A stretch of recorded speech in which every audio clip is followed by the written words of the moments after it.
Նայենք մեր քահանայապետին Հիսուս Քրիստոսին։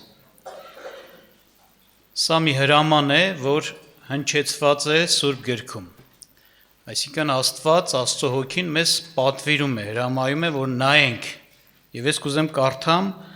Եբրայեցիս թղթից 3-րդ գլուխ առաջի խոսքը։ Ուստի Սուրբ եղբայրք, երկնավոր կոչումին մասնակիցներ, մտիկ տվեք մեր դավանության առաքյալին և քահանայապետին Հիսուս Քրիստոսին։ Ուրեմն այսպես հնչեց խոսքը, մտիկ տվեք, այսինքն նայեք, մեր քահանայապետին Հիսուս Քրիստոսին։ Իհարկե նայել Քրիստոսին մենք հասկանում ենք ինչ է նշանակում, այսինքն մենք գիտենք մեր Տեր Հիսուս Քրիստոսը տարբեր կոչումներ և անուններ ունի։ Եվ ամեն անունը դուք մենք կարող ենք Սուրբ գրքով քննել, ուսումնասիրել, ճանաչել, հասկանալ եւ ամեն անունի ճանաչողությունից բխում է օրհնություն, շնորհք ու զորություն։ Մենք տեսնում ենք Քրիստոսը վկայված է որպես օրինակ հավիտենական թագավոր, տերերի տեր, հավիտենական դատավոր, կյանք, լույս, չէ, բազմաթիվ անուններ եւ կոչումներ։ Եվ հիմա խոսվում է սրա մասին, Քրիստոսը, Հիսուս Քրիստոսը, Աստծո որդին մեր քահանայապետն է։ Նայել նշանակում է Սուրբ գրքով ճանաչել Քրիստոսին որպես քահանայապետ։ Բացահայտել նրա քահանապետության հետ կապված օրհնությունները եւ օգտվել, օրհնվել։ Իհարկե մենք տեսնում ենք մի բան Սուրբ գրքում, որ քահանայապետները, քահանաները ընդհանրապես, նրանք կարևոր անձիկ էին, Աստծո ծառաներ էին, Աստծուց ընտրված մարդիկ էին,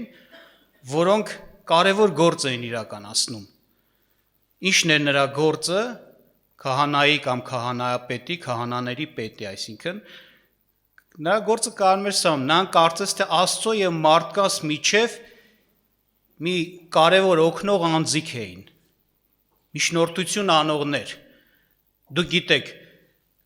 քանի դեռ քահանայական գործը չէր, ցենց ասած, կարգավորված, դրված օրենքով հիմքերի վրա, օրինակ տեսնում ենք մարդիկ, որ Աստծո հետ վարվում էին, զոհեր էին անում, զոհաբերություններ էին բերում, չէ։ Տարբեր տեսնում ենք Աստծո մարդկանց, ասենք, մոտենալը Աստծուն։ Բայց եկավ մի պահ, որ Աստված Իսրայել ժողովրդի հետ, Աբրահամի սերունդի հետ մի ուխտ կնքեց։ Եվ ուխտի պայմանների մեջ կար, ուխտի պայմանի մեջ էր մտնում քահանայի գործը։ Ժողովուրդը պիտի ճանաչեր Աստծուց դրված այդ ծառային եւ ժողովուրդը պիտի ընդուներ նրա ծառայությունը։ Եվ որն էր դա, տեսնում ենք, քահանաները ճանաչեցնում էին Աստծուն։ Նրանք ճանաչեցնում էին Աստծո կամք, Աստծո ճանապարհ, ժողովրդին մոտեցնում էին Աստծուն, ժողովրդի պաշտամունքը, երկրպագությունը ընդունելի են ինչ-որ կերպ դարձնում Աստծո առաջին։ Երբ որ ժողովուրդը պիտի օրինակի համար իր մեղքի համար զոհ իրականացներ, տեսնում ենք, չէր կարող նա ցանկացած տեղում իր ուզած զոհը իրականացնել ինքը իր ձեռքով, այդպիսի բան չկար։ Աստված կարևորեց այդ ծառայությունը հենց սրանով։ Եթե օրինակի համար մեղքի զոհ պիտի արվի, ապա նա պիտի քահանայի ձեռով լիներ։ Այդ ուխտի մեջ այդ պայմանն էր մտնում։ Մարդը պիտի իր զոհը բերեր, քահանան պիտի, ասենց ասած, աղոթք աներ եւ զոհաբերությունը կատարեր, եւ դա պիտի համարվեր զոհ եւ ընդունելի Աստծո մոտ։ Տեսնում ենք։ Եթե օրինակի համար նույն մարդը այդ ժամանակում, այդ ուխտի մեջ գտնվող մարդը ինքնուրույն աներ, ասեր դե զոհ է էլի, ես էլ սրտանց անում եմ, հոգով, ջիգարով անում եմ։ Հավատում եմ, որ Աստված ինձ կների, հավատացեք, այդպես բան չէ լինի։ Աստված իր դրած, ոնց որ ասած, այդ ծառայության կարգը չէր խախտելու։ Այսինքն կարևորված էր քահանայի, քահանայապետի գործը այդ հին ուխտով։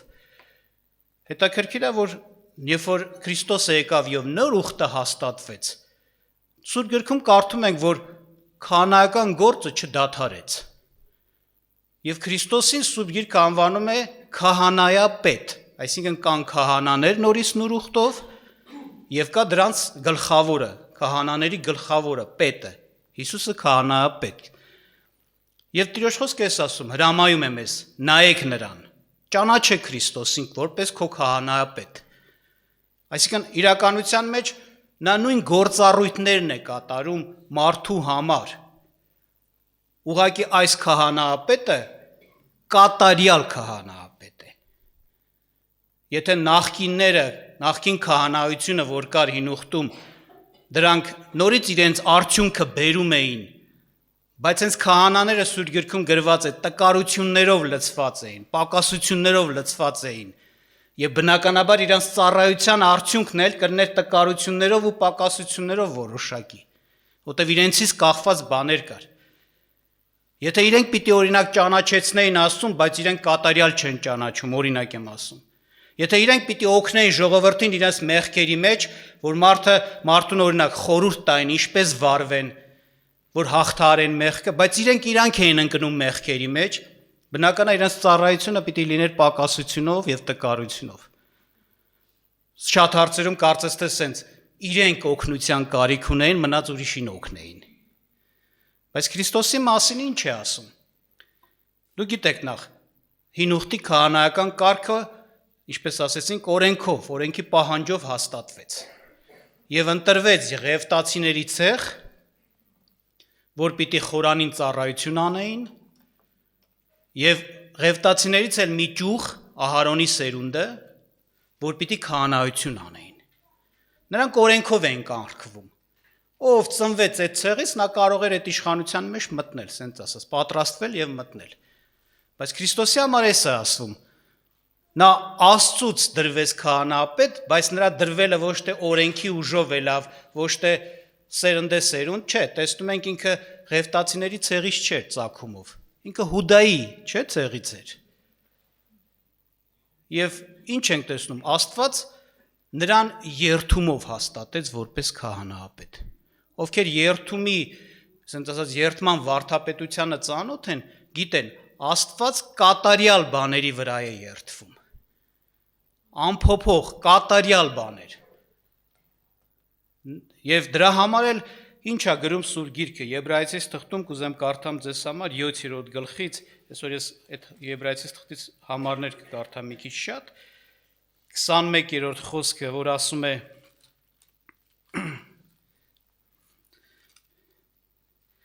Բայց սա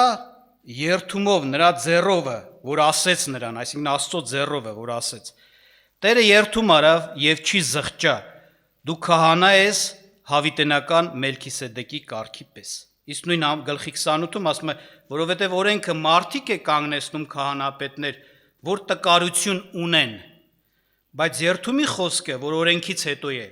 որդուն, որ հավիտյան կատարյալ է։ Տեսնում ենք, Աստված որոշեց հետաքրքիր է, մի մեծ օրհնություն անել մեզ։ Իր եւ մեր միջև մեկին ուղարկել կանգնեցնել,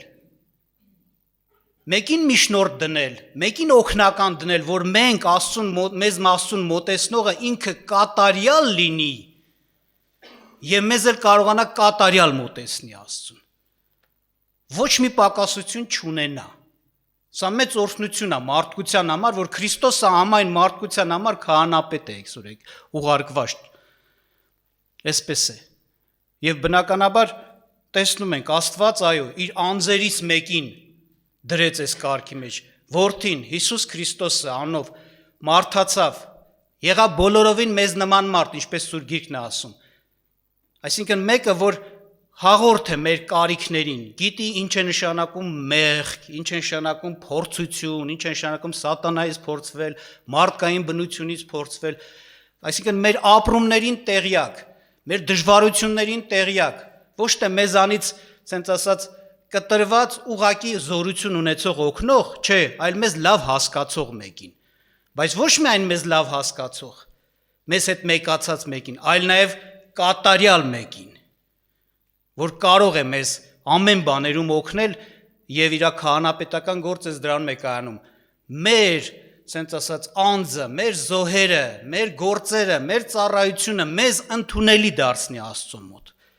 վերջնական եւ կատարյալ ձևով։ Պատահական չի, որ հին ուխտը փոխվեց, որովհետեւ այնտեղի եղած քահանայության, սենց ասած քահանայական գործի պտուղը Աստծուն չէր բավարարում, որովհետեւ այդ գործը չէր կարող այն, սենց ասած կատարելությունը ստեղծել, որ Աստված հենց ուզում էր։ Եվ կուզեմ Քրիստոսի քահանապետական գործի մի քանի կողմերին ուշադրություն դարձնենք։ Եվ տեսնում ենք, որ Սուրբ Գիրքը ներկայացնում է այն փաստը, որ նա որպես քահանապետ մեկն էր, որ մեզ կարող է կատարելապես ճանաչեցնել Աստծուն։ Ամբողջական ճանաչողություն տա, լրիվ Աստծո լիությունը ճանաչենք։ Որտեւ նա ինքը այդպիսին է, ճանաչող։ Որովհետև եթե մենք Աստծուն ենք մոտենում եւ ուզում ենք նրան հաճելի լինի մեր երկրպագությունը, մեր զոհերը, ասենց ասած, մեր նվիրումը, մեր ծառայությունը, մենք պիտի ճանաչենք Աստծուն։ Մենք այնքան կարանք Աստծո հաճելի լինենք, որքան որ ճանաչում ենք Աստծուն, դրանից ավել չենք կարող։ Որքան ճանաչես, այնքան ավելի կատարյալ, ասենց ասած, երկրպագություն կունենաս։ Եվ Սուրբ Գիրքը ներկայացնում է, որ Քրիստոսը ասում է. ոչ ոք հորը չի ճանաչում, եթե ոչ ով որդին։ Այսինքն մեր քահանապետը, որ Աստված ուղարկել է մեզ համար, որ մեզ սովորեցնի ու ճանաչեցնի Աստծուն, որ մենք լավ պաշտենք, չշեղվենք, չսխալվենք, չխաբվենք, մեր քահանապետը կատարյալ ճանաչողն է Աստծուն։ Եվ հետաբար մեզ էլ եւ ասում է եւ ումն է ճանաչող եւ ումոր որդին կճանաչեցնի, այսինքն ումոր որդին կհայտնի հոր մասին, նա էլ հորը կատարելապես լրիվ ամբողջական կճանաչի։ Այսպես է։ Եվ տեսնում ենք նաև ոչ միայն այս կատարելությունը, որ այո, մենք դրա մեջ գնում ենք, ուշադրություն դարձրեք։ Մեր վրա եղած Աստծո նպատակն ու ծրագիրը սա է. կատարյալ նմանվենք մեր Աստծուն, մեր հորը։ Շատ տեղեր կա, չէ՞ որ այսպես է ասում. արդ կատարյալ եղեք, ինչպես որ ձեր երկնային հայրն է կատարյալ։ Այս նմանության մեջ գնալը, մեր հորը նմանվելը, այսինքն նրա մեջ նման մտածելը, նրա նման խորելը, նրա նման մաքուր ապրելը, մաքուր ընտրություն կատարելը, ճիշտ վարվելը, ճիշտ դատեր անելը եւ այլը, կյանքով ապրելը, այսի ճանաչողությունից է գալիս։ Որքան ճանաչես, այնքան կնմանվես, այդպես ասում Սուրբ Գիրքը։ Եվ Աստված հենց այս պատճառով է, ոնց որ ասած, այս ծրագիրը դրել մեր վրա, որովհետև մեզ ճանաչեցնողը Քրիստոսն է, քահանապետը Քրիստոսն է, որ ամեն բան մեզ կսովորեցնի եւ մենք ամեն բաներում կարող ենք նմանվել մեր Տիրոջը։ Նաեւ Սուրբ Գիրքը Եբրայեցիս թղթի 4-րդ գլուխ 14-ից 16-րդ խոսքում խոսում է մեր քահանապետի մի կարևոր գործի մասին, որը նույնպես շատ ասենք կարևոր է, որպեսզի մենք հավատքով ընդունենք եւ օգտվենք։ Ասում է. «Արդ որովհետեւ մեծ քահանապետ ունենք երկինքներով անցած, Աստծո որդի Հիսուսին, պինդ բռնենք դավանությունը, որովհետեւ ոչ թե այնպիսի քահանապետ ունի, որ չկարողանա մեր տկարությունների հետ կարեկից լինել, այլ մի այնպիսին, որ ամեն բանով փորձվեցավ մեր նմանությամբ, բայց առանց մեղքի։ Ուրեմն համարձակությունով մոտենանք շնորհքի աթոռին, որ ողորմություն ընդունենք եւ շնորհ գտնենք պատշաճ ժամանակին օգնելու»։ Տեսեք, ասում եմ, մեր քահանապետը այն առաջվա քահանապետների նման չի։ Մեր մի քահանապետ ունենք, որ երկինքներով անցել է ու Աստծո աթոռի աչքն է նստել։ Մտել է Աստծո բուն ներկայությունը։ Մենք մի քահանապետ ունենք, ասում է, որ ինքը մարդուն հանդիպող բոլոր փորձություններով փորձվել է, բայց մաքուր է գտնվել։ Եվ ինքը ասում է, ինչ է, կարող է փորձվողներին օգնել։ Այո, քահանաների գործը դա էր։ Մարդը, որ մեղանչում է, տկարանում է, նրանց խոսել, խրատել, սովորեցնել, օգնել, որպեսզի նրանք մեղքից ազատվեն, նաև էդ էլ կար։ Բայց այնպես չի, որ իրանք կարային օրինակի համար խոսքից բացի մի բան անեին։ Մեր քահանապետը, մեր Քրիստոսը, ասում է, նախ ինքը մտել է երկինք։ Իսկ ինքը ապացել է, որ հաղթող է, իրան պատահել է այդ ամեն ինչ, ինչ որ մեզ է պատահում, եւ հաղթել է, անցել է դրանցով եւ արժանացել է բարձր Աստծո աթոռին նստելու։ Եվ մեզ էլ կարող է դրա մեջ օգնել։ Այսինքն ինչ է սա նշանակում, նա կարող է կատարյալ հաղթությունը մեզ հաղթության մեջ հաստատել։ Հաղթության ճանապարհը ցույց տալ։ Մեզ կատարյալ, ասենց ասած, իմաստություն եւ զորություն շնորհել։ Այստեղ ասում է, դրա համար համարձակությամբ մոտենանք շնորհքի աթոռին, որ ժամանակին, երբ որ կարիք ունենք, որ զորություն առնենք, խրատ առնենք, իմաստություն առնենք, որ այդ փորձությունների մեջ հաղթող դուրս գանք, չընկնենք փորձության sense մեջ եւ մեղանչենք, ասում է, մեր քահանապետը այո, այդ բանի համար պատրաստ է եւ կարող է անել։ Այո, տեսնում ենք, որ նա ամեն ինչում կարող է մարդուն օգնել, ամեն բաներում, ամեն հարցերի մեջ, որտեղ ինքը անցել է այդ հարցերով եւ մաքուր է գտնվել։ Ընդ որում ինքը կարող է ոչ թե ուղղակի միայն քեզ իմաստություն ու խրատ տալ, ինքը կարող է իր զորությունը քեզ հաղորդել։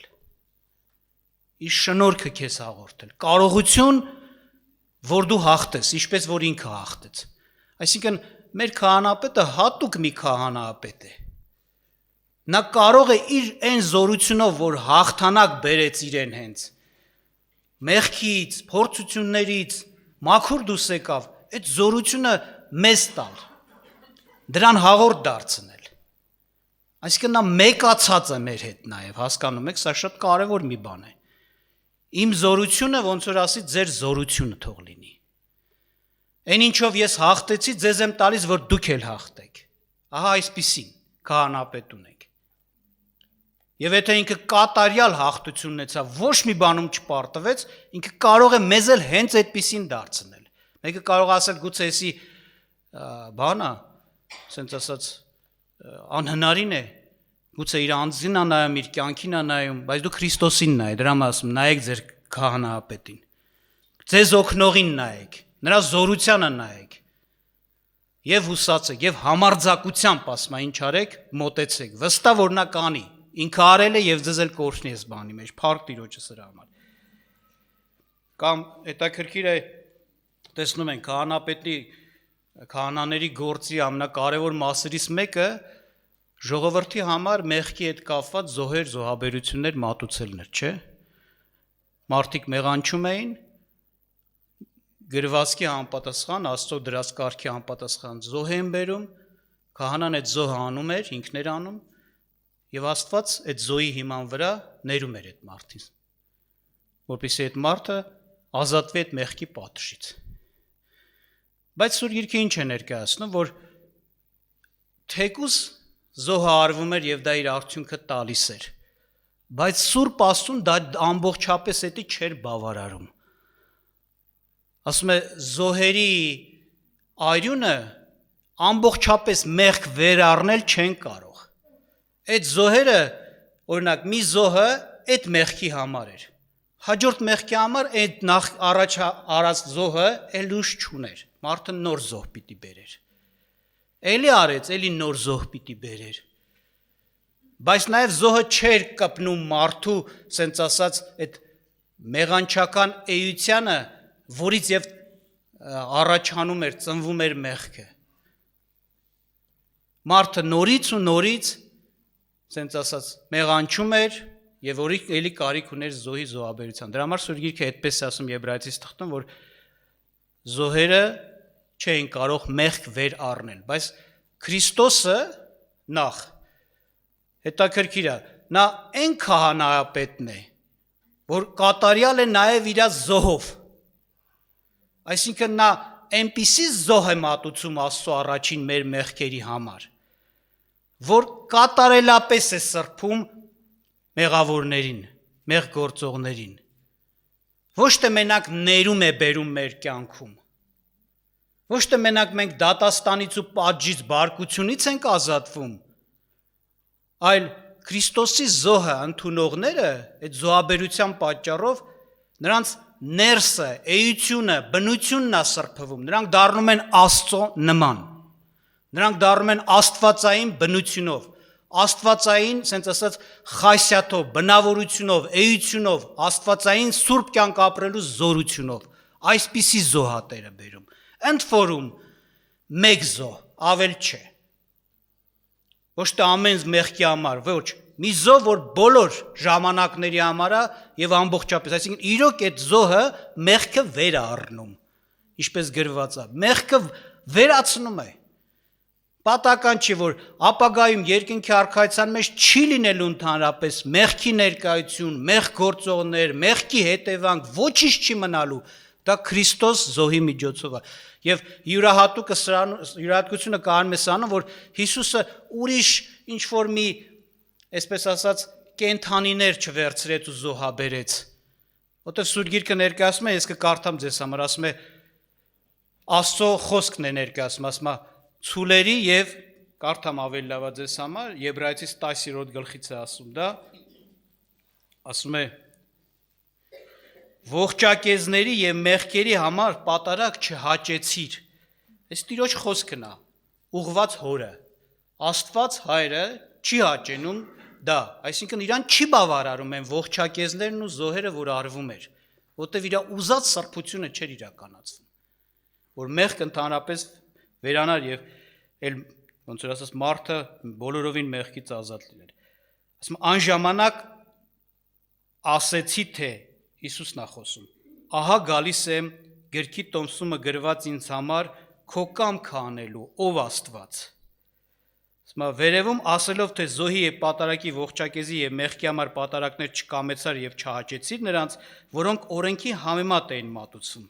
Անժամանակ ասում է, ահա գալիս եմ քո կամքը անելու, ով Աստված։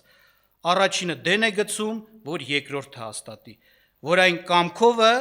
մենք սրբվեցանք մեկ անգամ Հիսուս Քրիստոսի մարմնի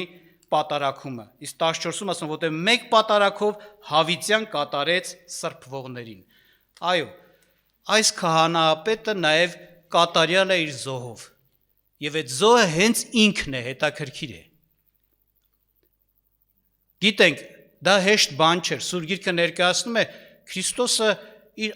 կյանքի բոլոր օրերում աշխատեց, որ մնա սուրբ ու մաքուր, հենց նաև նրա համար, որպեսզի նա կատարյալ ու սուրբ զոհ լինի մարդկության համար։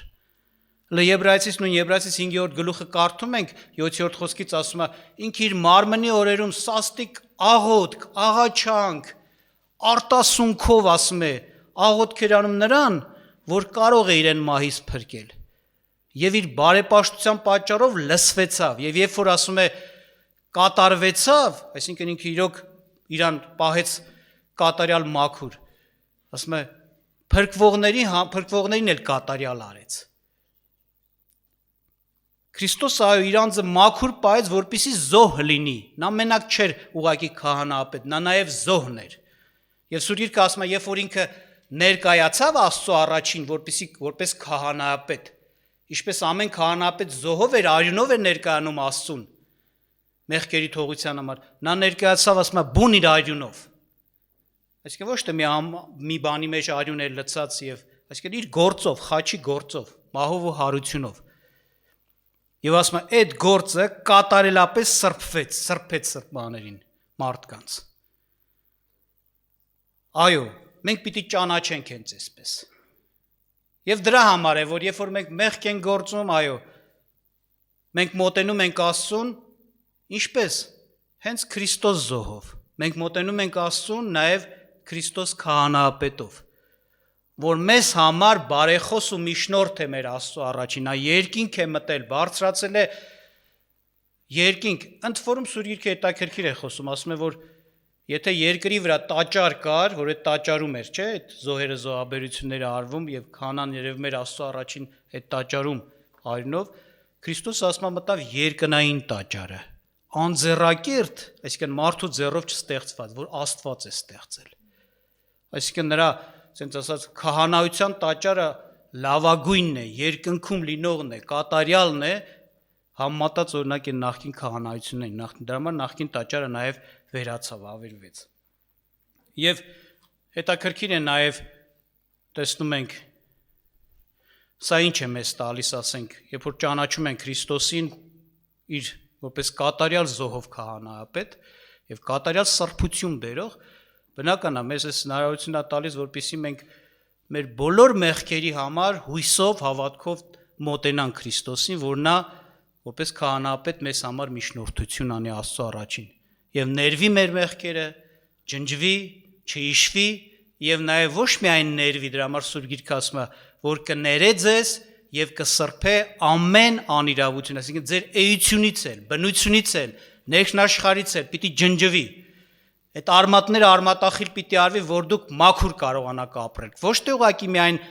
ներվեք, այլ նաեւ հաղթեք մեղքին, մեղք չգործեք։ Սա քահանայապետի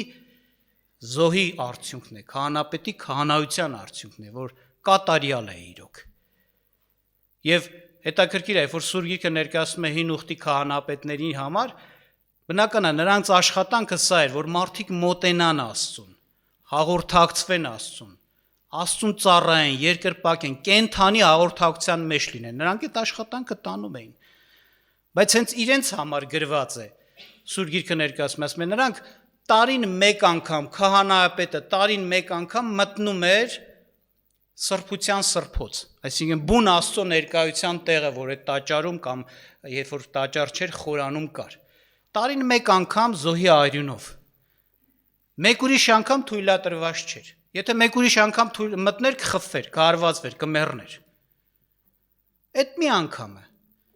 Այսինքն իրենք հենց իրենց համար, ասենք ասած, փակված էր ճանապարհը Աստծուն այդքան շատ մոտենալու, տարին մի անգամ էին թույլատրված այդ ներկայությունը մեջ լինելու։ Մնաց ժողովրդի համար։ Բայց երբ որ Քրիստոսը եկավ, նոր ուխտի քահանայապետը, Սուրբ Գիրքը մեզ ներկայացնում է հետևյալը, որ նա մեզ գիտեք ինչ արեց, ձուլեց Աստծո հետ, ոչ թե մոտեցրեց Աստծուն, ձուլեց, մեկացրեց։ Պատահական չի, լիքը տեղեր կարդում ենք Սուրբ Գիրքում, սա իրականություն է, Աստված մեր մեջ է բնակվում։ Դուք եք Սուրբ Հոգու տաճարը։ Աստծո կենթանի ներկայությունն է մեր մեջ, մեր էության մեջ, մեր հոգու մեջ, մեր հոգին մեջ բնակարանադառ է Աստծուն պարունակելու, Աստծո ներկայությունը լինելու։ Բայց ոչ միայն այդքան է։ Շնորհիվ Քրիստոսի քահանայության մենք ոչ թե մենակ ներսից, այլ դրսից էլ ենք Աստծո պատած։ Սուրբ Հոգու մկրտությունը գիտեք ինչ բան է։ Ընկղմվել, թաղվել, պարփակվել Աստծո էության մեջ, Սուրբ Հոգու էության մեջ, այսինքն Աստված քո մեջ, դու Աստծո մեջ։ Ահա այսքան մոտեցրեց Քրիստոսը։ Այսքան ձուլեց, նրա քահանայության գործը կատարյալ արեց, կատարյալ, հեռավորություն չկա, դու մեկացել ես լույսի մեջ։ Էլ չկա մի բան, որ կարող է քո մոտիկանալը Աստծուն վնաս հասցնի քեզ, որովհետև երբ որ մեկի մարդու մեջ խավար կա, կամ սենց ասեմ, որևէ միտեղ խավար կա, լույս ես վառում, խավարը հարվածվում է, վնասվում է, չէ, ոչնչանում է։ Այդ լույսը ոչնչացնում է, էլ չկա խավար։ Բայց հասկանում ենք, լույս ենք մենք, որ լույսի հետ ձուլվել ենք։ Մեզ էլ ասես Տերը լույսով որդիներ, այդպես չէ անվանեց։ Այդ իր քահանայության գործն է, այդ խաչի գործն է, այդ սրբությունն է մեզ համար ապահովել, այդ մոտիկությունը Աստծո հետ ապահովել, որ մենք կարող ենք հանգիստ նրա ներկայությունը մտնել, ամենա, սենց ասած, կատարյալ, սենց մոտիկությունը ունենալ եւ չվնասվել, փառք Աստծուն։ Սուրբ Հոգու մկրտությունը անգամ գիտեք ինչն է ցույց տալիս, ապացուցում է նաեւ Քրիստոսի գործի կատարյալ մաքրություն բերելը։ Սուրբ Հոգին չի բնակվի միտեղ կամ չի պարփակի իրեն մեկով իր էության մեջ, որտեղ որոշակի գոնե ասենց ասած խավարի կտոր լինի, չի անի։ Իսկ այնքան մաքուր ենք, որ Սուրբ Հոգին մեր մեջ է եւ մենք Սուրբ Հոգու մեջ, Աստված մեր մեջ, մենք Աստծո մեջ։ Բայց սա նորից եմ ասում, Քրիստոսի քահանայության, քահանապետական գործն էր, որ այդ միջնորդությունն էր, այդ աշխատանքն էր, որ մեզ մոտեցրեց Քրիստոսի, Աստծուն։ Դրա համար, երբ որ կարդում ենք Եբրայեցիս 10:19-20-ը Պողոս առաքյալը ասում է արդ եղբայր, որովհետև համարձակություն ունենք սրբարանը մտնելու Հիսուսի արյունով, որ նա որը նորոգեց մեզ համար նոր եւ կենթանի ճանապարհ վարագույրի միջովը, այսինքն իր մարմնով եւ մեծ քահանա Աստծո տան վրա։ Ուշադրություն դարձեցիք, այդ վարագույրի մասին խոսեց, ովքեր որ խորանի կառուցվածքին ծանոթ են, գիտեն։ Խորանը կամ թեկուզ տաճարում բաժիններ կան սրբության սրահ եւ սրբության սրբոց։ Սրբության սրահի մեջ կարային մարդիկ լինեին, մտնեին, քահանաներն էին, զոհերն էին արում եւ այլն։ Սրբության սրբոցը սրբության սրահից հաստ վարագույրով առանձնացված էր։ Եվ այդ վարագույրից ենկոն ոչ մեկ իրավունք չէր ուներ մտնելու, բացի քահանապետը տարին մեկ անգամ էնել։ Հիմա մեզ ինչ ասում։ Մենք համարձակություն ունենք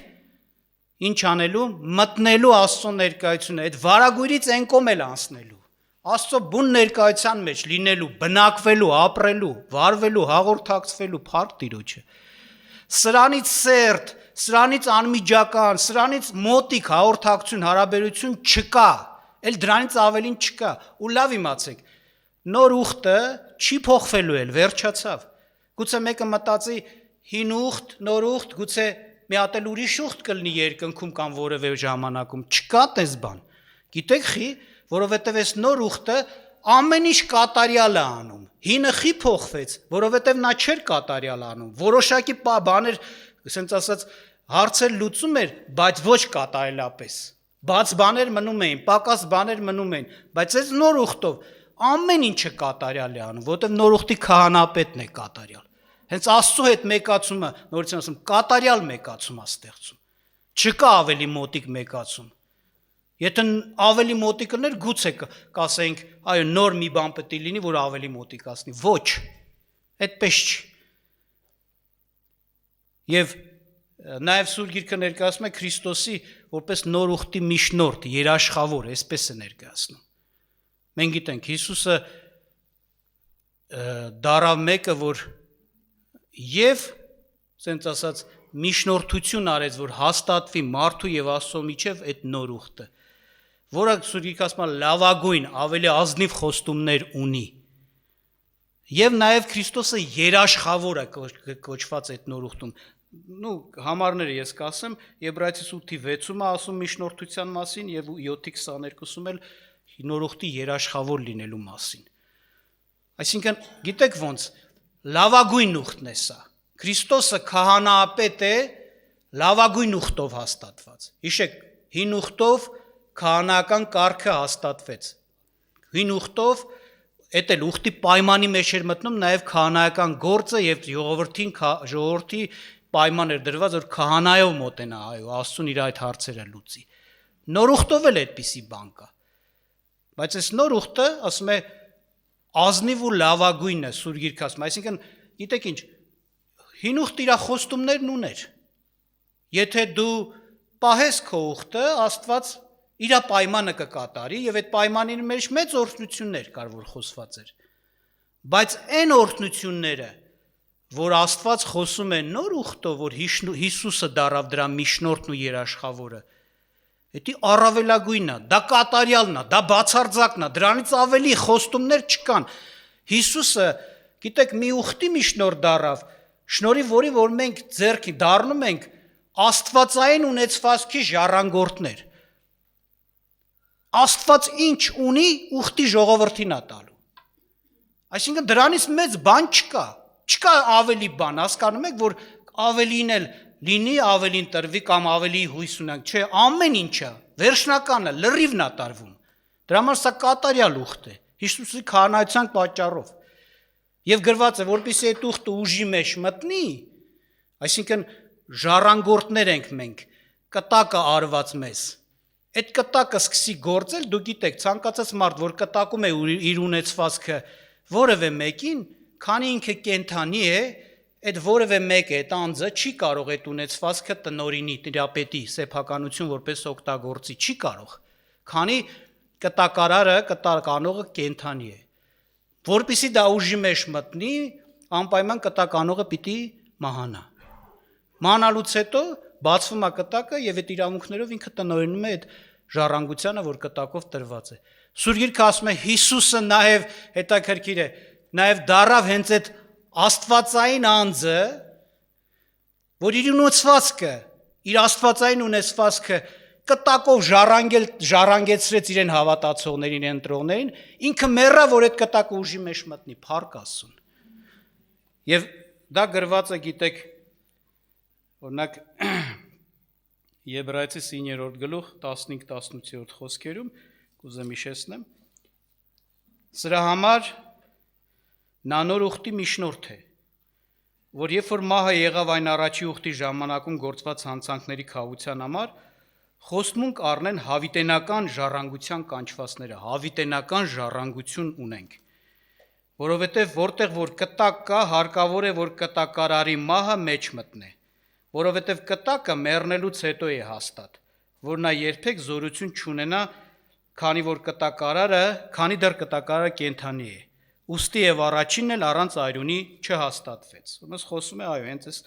դեպքի դրվածքի մասին, որ հենց Տեր Հիսուս Քրիստոսը ինքը մեռավ, ուշադրություն դարձրեք, խոսել ենք սրա մասին, այստեղից էլ է երևում, եթե ինքը իր մահով աստվածային ունեցվածքի, աստվածային ժառանգության մասին է խոսքը գնում, որ մարդիկ հավատացողները պետք է ընդունեն, նշանակում է Հիսուսը ինքը կատարյալ Աստված է եւ այդ ամբողջ ժառանգությունը, եթե պիտի անցնի աստվածային ժառանգությունը, այդ իր սեփականությունն է։ Հասկանում եք, դուք լավ գիտեք օրինակի համար, ես չեմ կարող օրինակի համար իմ եղբորս տունը ժառանգել իմ զավակիս։ Եթե ես իմ ժառանգություն պիտի գրեմ, թողնեմ իմ զավակին, ես պիտի այն բաները կտակի մեջ գրեմ, որոնք իմ սեփականությունն են։ Պատկերացնում եք, ես գրում եմ եղբորս ու քրոջս տունը իմ տղային եմ ժառանգում, կտակը բացում նայում են, իրավաբանորեն էդի ինչ կասեն, էդի անհնարին է, էդի քոնը իրանը չի որ պիտի անցնի, այդ մարդկանցն է։ Եթե Հիսուսը մեռավ եւ դրա պատճառով աստվածային ժառանգությունը անցավ մարդկանց, նշանակում է նա Աստված էր, այդ ունեցվածքի Տերն էր։ Այս սրանով է նաեւ կատարյալ մեր քահանապետի գործը, որ նոր ուխտի քահանապետը, միջնորդը, որն այդ կատարյալ, ասենց ասած, ունեցվածքը, ամբողջական լրիվը կարող է հասցնել մեզ, դրանից ավելի մեծ հարստություն, ունեցված ժառանգություն գոյություն չունի, խոստումներ գոյություն չունեն, հին ուխտը ուներ խոստումներ, բայց այս կարգի այս աշճանի չէր։ Եվ սա շնորհի մեր Տեր Հիսուս Քրիստոսի, որ մեր քահանապետն է, Աստծո մոտ, մեզ ընդունելի դարձնող, մեզ մոտեցնող ձուլող Աստծուն,